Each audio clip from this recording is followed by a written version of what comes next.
नीलिमा का भाई ऑस्ट्रेलिया में रहता था। एक एक्सीडेंट में नीलिमा और उसके पति की मौत के बाद उसका भाई नीलिमा की बेटी निधि को अपने घर ले गया। मामा के साथ ऑस्ट्रेलिया जाने के बाद मामी ने निधि को नौकरानी बना लिया और सारे काम उससे करवाती और जब जी चाहता उसके बच्चे निधि को मारने पीटने लगते। एक दिन निधि से हांडी जल गई तो मामी ने मार मार कर उसका पूरा शरीर जख्मी कर दिया और पति के आते ही उसे साफ कपड़े पहनाकर तैयार कर दिया। और जैसे ही मामा ने आकर निधि को गले लगाया तो उनके होश उड़कर रह गए, क्योंकि जब निधि जैसे ही अमित के कमरे में सफाई करने के लिए आई, वो उस समय वॉशरूम में था। निधि की कोशिश थी कि जल्द से जल्द कमरे की सफाई करे और बाहर निकल जाए, क्योंकि जानती थी कि वो गुस्से का बहुत तेज़ है। जैसे ही उसने अमित की चादर बिछाने के लिए तकिया हटाया, नीचे से सिगरेट और लाइटर पड़ा था। अमित उस समय 16 साल का होगा, निधि की उम्र 13 साल थी। ये देखकर वो हैरान हुई थी कि वो सिगरेट पीता है। उसके मामा इस मामले में बड़े कठोर थे। अगर उन्हें पता चल जाता कि उनका बड़ा बेटा छुप छुप कर सिगरेट पीता है तो शायद अमित को मार पड़ती। निधि नागपुर में रहती थी, उसके मामा ऑस्ट्रेलिया में होते थे। जब उसके माता पिता की आकस्मिक मौत हो गई थी, वो दोनों ही एक्सीडेंट में मारे गए थे। उसके मामा ऑस्ट्रेलिया से जब बहन और जीजा के अंतिम संस्कार में आए तो रोती बिलखती 11 साल की निधि को भी अपने साथ ले गए। लेकिन निधि की मामी कुसुम को तो जैसे कोई नौकरानी मिल गई थी, बल्कि यूं कहें कि मुफ्त की नौकरानी मिल गई थी।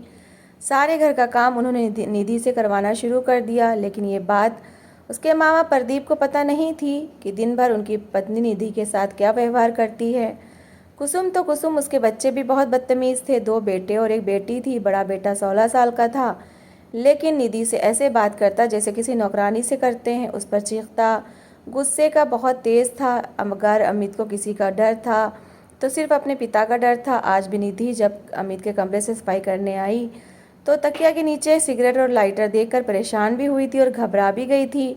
उसने सिगरेट और लाइटर पकड़ा, जैसे उसे साइड टेबल की ड्रॉयर के अंदर रखने लगी। अमित वॉशरूम से बाहर आ चुका था। वो एकदम घबरा कर खड़ी हो गई, अमित को देखने लगी। अमित तौलिए से अपना मुंह साफ कर रहा था जब उसकी नज़र निधि पर पड़ी और उसके हाथ में पकड़े सिगरेट की डिब्बी और लाइटर पर पड़ी तो उसे गुस्सा आने लगा। वो तेज़ कदमों से निधि के पास पहुंचा था, कहने लगा, ये तुमने मेरी सिगरेट और लाइटर क्यों पकड़ा हुआ है? वो बहुत घबरा गई थी। वैसे ही उसके साथ बहुत अत्याचार होता था। उसके डर था कि अमित कहीं उसे मारना ही ना शुरू कर दे, क्योंकि अमित ने अपना हाथ उस पर पहले भी उठाया हुआ था। ज़रा सी गलती नहीं होती थी कि उसे थप्पड़ मार देता था। वो कहने लगी, अमित भाई, वो मैं तो। निधि की बात यहीं तक थी कि जब अमित ने उसके हाथ से सिगरेट और लाइटर छीना, कहने लगा, मेरे बाप को बताने जा रही थी। वो नहीं में सर हिलाने लगी। वो कहने लगा, निधि, मैं तुम्हारा गला दबाकर तुम्हें जान से मार डालूंगा अगर तुमने पापा को कुछ भी बताया तो। वो कहने लगी, मैं कुछ नहीं बताऊंगी। लेकिन उसी समय प्रदीप कमरे में आए। जब बेटे के हाथ में सिगरेट और लाइटर देखा तो वो आग बबूला हो गए।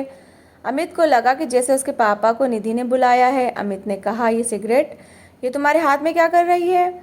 अमित बुरी तरह से घबरा गया था, कहने लगा, पापा कुछ भी नहीं, ये सिगरेट मैं नहीं पीता, वो मेरे दोस्त। बात यहीं तक पहुंची थी कि जब प्रदीप ने एक ज़ोरदार थप्पड़ उसके मुंह पर मारा। कहने लगे, इतनी सी उम्र में तुमने सिगरेट भी पीना शुरू कर दी? अपनी उम्र देखो, पढ़ाई पर तुम्हारा कोई ध्यान नहीं है और तुम सिगरेट पी रहे हो। तुम्हारी माँ का क्या अंधी है, उसे नज़र नहीं आता कि तुम्हारी क्या करतूत है? अगर मैं कमरे में ना आता और सिगरेट तुम्हारे हाथ में ना देखता तो मुझे तो खबर ही ना होती कि तुम क्या कर रहे हो। अमित की आवाज़ सुनकर कुसुम भी जल्दी से कमरे में आ गई। अमित के छोटे बहन भाई भी आ गए। अमित के गाल पर पांचों की पांचों उंगलियां छप चुकी थीं और वो खा जाने वाली नज़रों से निधि को ही देख रहा था, जैसे कि सारा कसूर बेचारी निधि का ही हो। वो तो पहले ही डरी सहमी एक तरफ खड़ी थी। कुसुम कहने लगी, क्या हो गया प्रदीप आपको? अब जवान बेटे पर अब आप हाथ उठाएंगे? प्रदीप कहने लगा, ये सब तुम्हारा किया धरा है, तुमने इसे बिगाड़ कर रख दिया है। उन्होंने सिगरेट कुसुम के सामने की। कहने लगे, ये देख रही हो, सपूत सिगरेट पी रहे हैं। ये उम्र है इसकी सिगरेट पीने की? मैं बाहर पूरा दिन सर खपाकर वापस आता हूँ और आकर मुझे ये सब देखना पड़ता है कि बच्चे क्या कर रहे हैं। तुम क्या अंधी हो? पूरा दिन घर में करती क्या हो? प्रदीप जी यूँ तो ऑफिस जा चुके थे, लेकिन अचानक से उनके सर में दर्द होने लगा, बुखार होने लगा, तो वो ऑफिस से छुट्टी लेकर आ गए। जैसे ही घर आए तो अमित के कमरे से चिल्लाने की आवाज़ आई। वो निधि पर भड़क रहा था। जैसे ही वो कमरे में गए तो अमित के हाथ में सिगरेट देखकर तो उनका दिमाग ही चकरा कर रह गया था।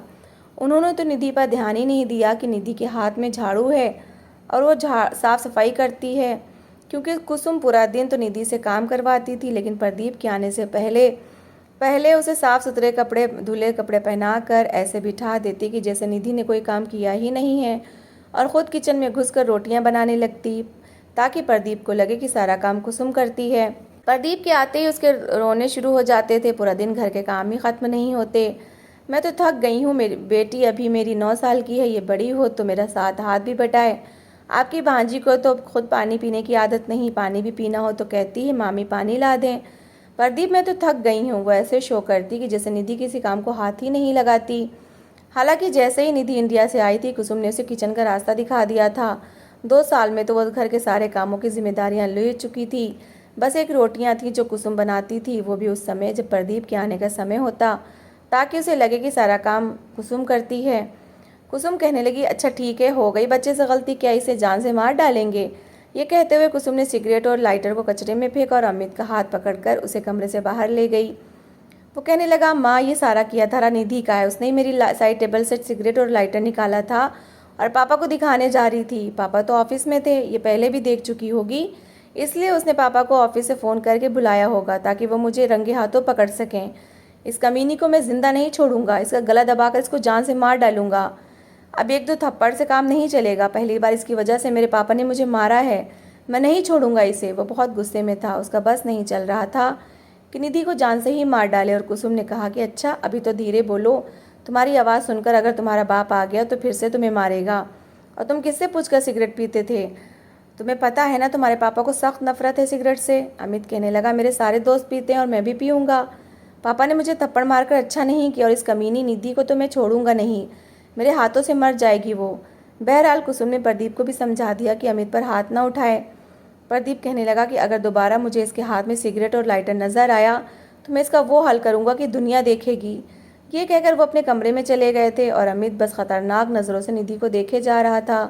वो डरी सहमी एक तरफ ही खड़ी थी। प्रदीप कहने लगा, मेरे सर में दर्द है, मुझे बुखार है, कुसुम मुझे दवाई दो, मैं सोना चाहता हूँ।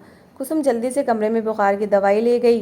प्रदीप जब सो चुका तो वो कमरे से बाहर आई। उस समय निधि बर्तन धो रही थी। उसने आते ही निधि के कान पकड़ लिए, कहने लगी, कमीनी मेरे बेटे की शिकायत लगाती है अपने मामा से, तेरा मैं वो हाल करूँगी कि तू याद करेगी। उसने उसका कान पकड़कर बुरी तरह से उसे मरोड़ा था। वो बेचारी कराह कर रह गई थी। कहने लगी, मामी मैंने कुछ नहीं किया, मुझे नहीं पता कि मामा कैसे आ गए वापस। कुसुम कहने लगी, ज़्यादा नन्ही मत बनो, मैं तुम्हें अच्छी तरह से जानती हूँ, तुम जो चालाकी करती हो मैं सब समझती हूँ। आइंदा अगर तुमने अमित की कोई भी शिकायत लगाने की कोशिश की तो मैं तुम्हारा वो हाल करूँगी कि तुम याद रखोगी। अभी तुम्हारे मामा घर पर ना होते तो मैं बताती तुम्हें कि शिकायत लगाने का नतीजा क्या होता है। पता नहीं क्यों प्रदीप ने ऑस्ट्रेलिया में तुम्हें लाकर मेरे सर पर बिठाया है, वहीं कहीं अनाथ आश्रम में तुम्हें फेंक दिया होता। क्या मुसीबत है। देखो अमित को अगर तुम नज़र भी आ गई ना तो तुम्हारा गला दबा देगा, समझी। अच्छा नहीं किया तुमने। ये कहकर मामी किचन से बाहर चली गई। वो रोए जा रही थी, जानती थी कि अमित उसे छोड़ेगा नहीं, क्योंकि ज़रा सी गलती पर वो रखकर तमाचा उसके मुंह पर मारता था कि उसका दिमाग चकरा कर रह जाता था। कहता था, मेरा काम गलत करोगे तो तुम्हारे हाथ तोड़ दूंगा। और अब तो उसको यकीन था कि शायद निधि ने ही उसकी शिकायत प्रदीप से लगाई है। जैसे ही वो बर्तन धोकर किचन साफ करके बाहर निकली तो अमित लाउंज में बैठा टीवी देख रहा था। जैसे निधि को देखा तो उसे गुस्से से घूरने लगा। निधि सहमी सहमी नज़रों से अमित को देख रही थी, फिर उसके पास आ गई। लाउंज में उस समय कोई नहीं था। कहने लगी, अमित भाई मुझसे कसम ले ले, मैंने मामा को कुछ नहीं बताया। वो कहने लगा, अभी दफ़ा हो जाओ यहाँ से, मैं तुम्हें कल बताऊँगा जब पापा ऑफिस में होंगे तब। अभी तुम निकलो यहाँ से। शाम को प्रदीप की तबीयत काफ़ी ठीक हो गई थी। उसने बच्चों के साथ चाय पी। प्रदीप के उठने से पहले ही निधि को कुसुम साफ़ सुथरे कपड़े पहना चुकी थी। निधि भी वहीं टेबल पर बैठी चाय पी रही थी, लेकिन दिल डर से मुंह को आया जा रहा था कि पता नहीं अब अमित उसके साथ ना जाने कैसा सलूक करेगा। जैसे ही अगले दिन प्रदीप अपने ऑफिस गया, अमित के छोटे बहन भाई स्कूल गए हुए थे, लेकिन उसने आज कॉलेज की छुट्टी की थी। माँ भी सुबह उठते ही नाश्ता करके अपनी पड़ोसन से मिलने चली गई। घर में सिर्फ अमित था। उसने निधि को किचन में काम करते देखा तो किचन में आ गया। उसके हाथ से बर्तन छीनकर फेंके और उसका हाथ पकड़कर उसे स्टोर रूम में ले गया। वो बार बार चिल्लाने लगी कि अमित भाई मैंने ऐसा कुछ नहीं किया, भगवान के लिए मुझे माफ़ कर दो। लेकिन वो उसे स्टोर रूम में ले गया। वहाँ ले जाकर उसे अंदर धक्का दिया और ख़ुद भी अंदर चला गया। स्टोर रूम का दरवाज़ा बंद कर दिया, फिर अपनी जेब से सिगरेट निकाली, मुंह में रख कर उसे जलाई। निधि सामने हाथ जोड़े विनतियाँ कर रही थी कि वो उसे छोड़ दे उसने सिगरेट जलाई और सिगरेट के एक दो कश लेने के बाद सिगरेट मुंह से निकाली और उसकी आस्तीन ऊपर करके उसके हाथ पर जलता हुआ सिगरेट लगा दिया। वो चिल्लाने लगी, बिलबिला उठी, लेकिन कोई नहीं था जो उस पर तरस खाता। अमित ने जलती हुई सिगरेट से उसका हाथ जला दिया। वो चिल्लाए जा रही थी, रोए जा रही थी। अमित कहने लगा, आइंदा अगर मेरी शिकायत लगाई तो इससे भी बुरा हाल करूँगा, और अगर तुमने पापा को ये बताया कि मैंने तुम्हारा हाथ सिगरेट से जलाया है फिर तो मैं तुम्हें जान से मार डालूंगा, समझी? ये कहकर वो स्टोर रूम से बाहर आ गया। स्टोर रूम का दरवाज़ा भी बंद करके बाहर से लॉक कर दिया। वो रोए जा रही थी, तड़पे जा रही थी। 1 घंटे तक रोती रही। स्टोर रूम के अंदर ना कोई खिड़की थी, ना ही कोई रोशनदान। उसका दम घुटने लगा। वो दर्द को भूल चुकी थी क्योंकि उसे सांस नहीं आ रही थी। घुटन का एहसास बहुत ज़्यादा बढ़ गया था। उसने दरवाज़ा खटखटाना शुरू कर दिया, लेकिन कोई भी दरवाज़ा नहीं खोल रहा था। वो रोए जा रही थी। 2 घंटे लगातार रोने के बाद वो बेहोश हो चुकी थी। जब होश आया तो वो अपने कमरे में थी। कुसुम बड़े गुस्से से उसे घूर रही थी। कहने लगी, क्या मौत पड़ गई थी तुम्हें शिकायत लगाने से पहले? तुमने ये सोचा नहीं था कि अम्मी शिकायत लगा रही हो? आज तक उसने अपनी बहन को नहीं छोड़ा तो तुम्हें वो छोड़ देता। थोड़ी देर तुम्हें स्टोर रूम में क्या बंद कर दिया? तुम तो ऐसे बेहोश पड़ी थी कि जैसे ना जाने क्या हो गया। चलो उठो, सफाई करो, इससे पहले कि तुम्हारे मामा अटपके हमारे सर पर। वो कहता है मेरी भांजी को बड़े अच्छे से रखो, इसको कुछ मत कहना, जैसे हमने ठेका ले रखा है दूसरे के बच्चे पालने का। चलो जल्दी करो। वो जानती थी कि उसकी मामी को इस बात से कोई फ़र्क नहीं पड़ता कि उसके बेटे ने उसके हाथ पर जलता हुआ सिगरेट लगाया है। वो बेचारी अपने आंसू पोंछते हुए किचन में आ गई। सिंक बर्तनों से भरा पड़ा था। उसने बर्तन धोए। जलन और दर्द से हाथ अकड़ चुका था। बड़ी मुश्किल से उसने उल्टे हाथ से ही सारे काम किए थे। ज़रा सा काम गलत हो जाता तो कुसुम उस पर भड़क उठती। कहती, क्या टूटे हुए हाथों से काम कर रही हो? वह बेचारी अपने आंसू पी कर रह जाती। अभी निधि का जख्म भरा भी नहीं था कि जब कुसुम उससे कहने लगी कि आज के बाद खाना भी तुम ही बनाओगी, मुझसे नहीं बनता ये खाना वाना, और देखो सारे काम अपने मामा के आने से पहले पहले तुम करोगी। वो कहने लगी, मामी मुझे आप बता दीजिए कि खाना कैसे बनता है। हालांकि सारी सब्जी प्याज सब कुछ वही काटती थी, कुसुम सिर्फ खाना वही बनाती थी। कुसुम कहने लगी कि मैं बताती हूँ तुम्हें। 2 मिनट में उसने हांडी बनाने का तरीका बताया और ख़ुद पड़ोसन के घर चली गई। निधि ने जल्दी से सारे घर की सफाई की, बर्तन धोए, किचन साफ़ किया, आटा भी गूंधा और फिर हांडी बनाने लगी। खाना बनाते बनाते उसके हाथ से खून बहने लगा और दर्द उठने लगा। वो जल्दी से अपने कमरे में चली गई। वहाँ एक चोट की क्रीम पड़ी थी।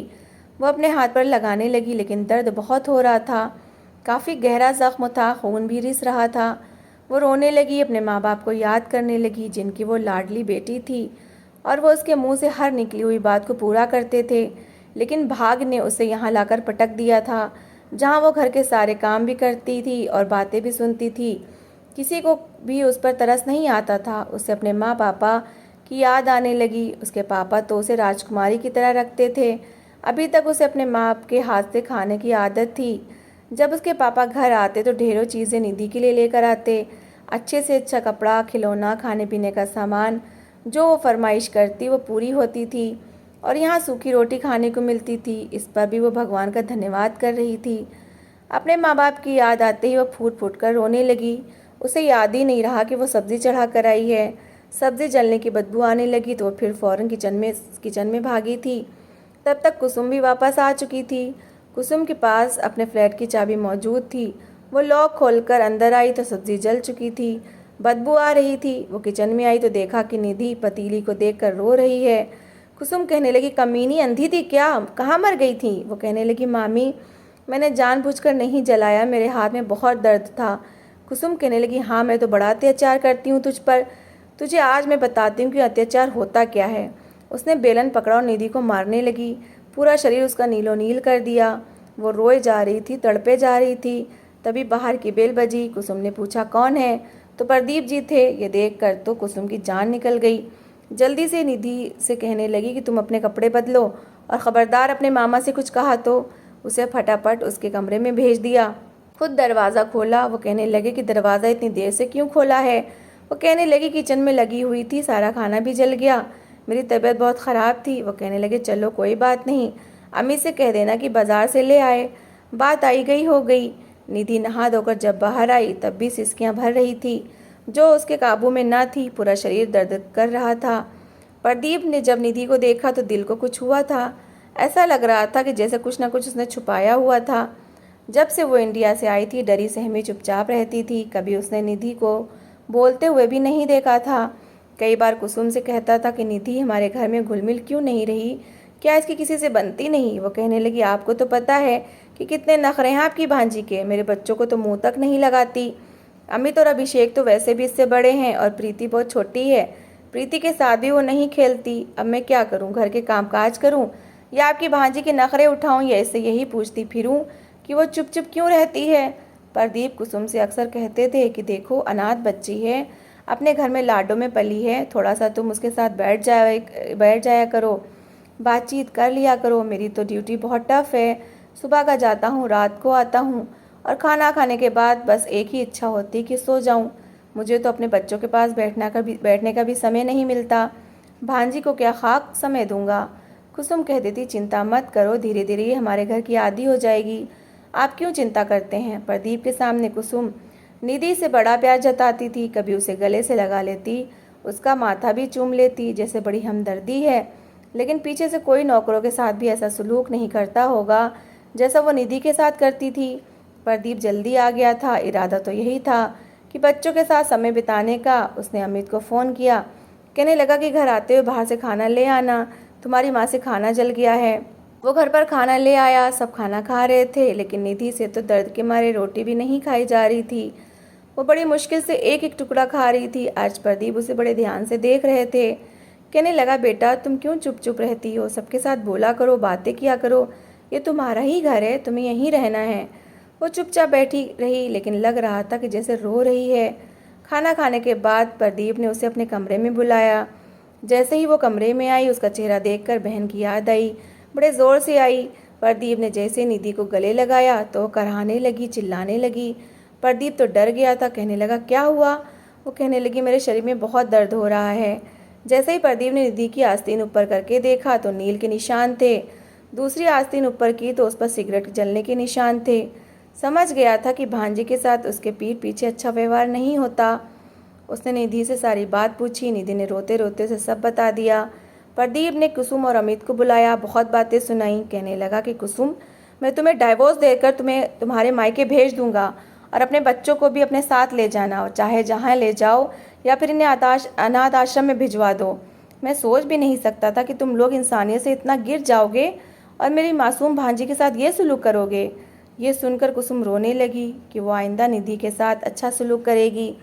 प्रदीप ने उन्हें गुस्से से डांटते हुए कहा कि वो अगर निधि के साथ कोई भी बदसलूकी करेंगे तो उन्हें छोड़ेगा नहीं, घर से निकाल देगा।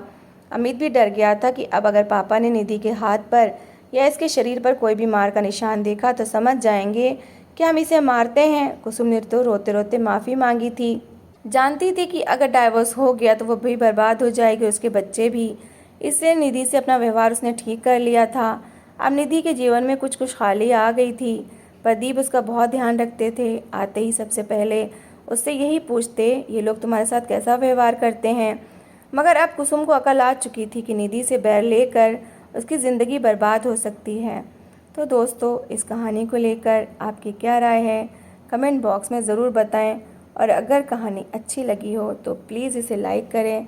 अगर आपने अभी तक हमारे चैनल को सब्सक्राइब नहीं किया तो ज़रूर कर लीजिए। तो मिलते हैं ऐसी ही एक मोटिवेशनल कहानी के साथ। Thanks for watching.